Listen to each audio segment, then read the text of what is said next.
বাঙালির কাছে স্বামী বিবেকানন্দ এক উজ্জ্বল নক্ষত্র।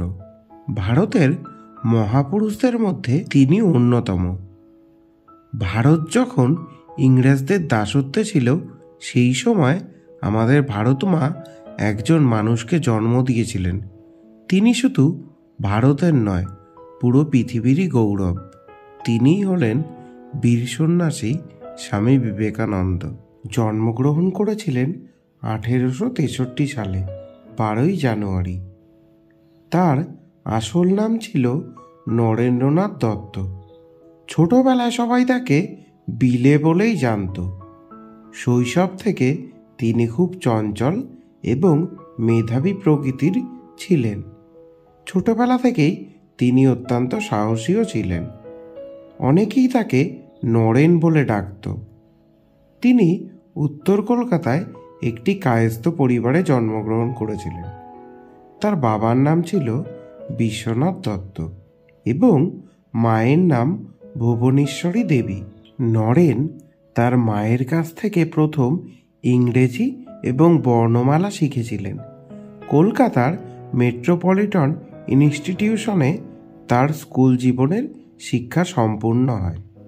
পড়াশোনার প্রতি তার চিরকাল গভীর আগ্রহ ছিল এবং বলাই বাহুল্য তিনি একজন অত্যন্ত মেধাবী ছাত্র ছিলেন। স্বামী বিবেকানন্দ 1879 সালে মেট্রিক পাশ করেন। মেট্রিক পাশ করে তিনি প্রেসিডেন্সি কলেজ এবং তারপর স্কটিশ চার্চ কলেজে ভর্তি হন দর্শন নিয়ে পড়াশোনা করার জন্য। প্রেসিডেন্সি কলেজে পড়ার সময় তিনি প্রবেশিকা পরীক্ষায় প্রথম বিভাগে উত্তীর্ণ হন। গীতা, বেদ, উপনিষদে তার প্রচুর আগ্রহ ছিল। ঈশ্বর সম্পর্কে জ্ঞান লাভ করার জন্য তিনি দক্ষিণেশ্বরের রামকৃষ্ণ পরমহংসদেবের কাছে দীক্ষা নেন। স্বামী বিবেকানন্দ বিএ পাশ করার পর ভারতীয় সংস্কৃতি বিষয়ে গভীরভাবে অধ্যয়ন শুরু করেন। প্রচুর গবেষণা করে তিনি নিজের মনের সত্য জানার জন্য ব্যাকুল হয়ে পড়েন। মানুষের মধ্যে ঈশ্বর রয়েছে, এই বিশ্বাস তিনি নিজের মনে গেঁথে নেন। সারা ভারত ভ্রমণ করে স্বদেশ প্রেমে মুগ্ধ হয়ে নিজের জাতি, নিজের দেশকে সকলের কাছে তুলে ধরেছেন। ভারতের বিভিন্ন জাতি, বিভিন্ন ধর্ম, বিভিন্ন ভাষা এবং বিভিন্ন মানুষের সঙ্গে মিশে তিনি নিজের এক নতুন রূপ গঠন করেন এবং নিজেকে তৈরি করেন মানুষের সেবার উদ্দেশ্যে।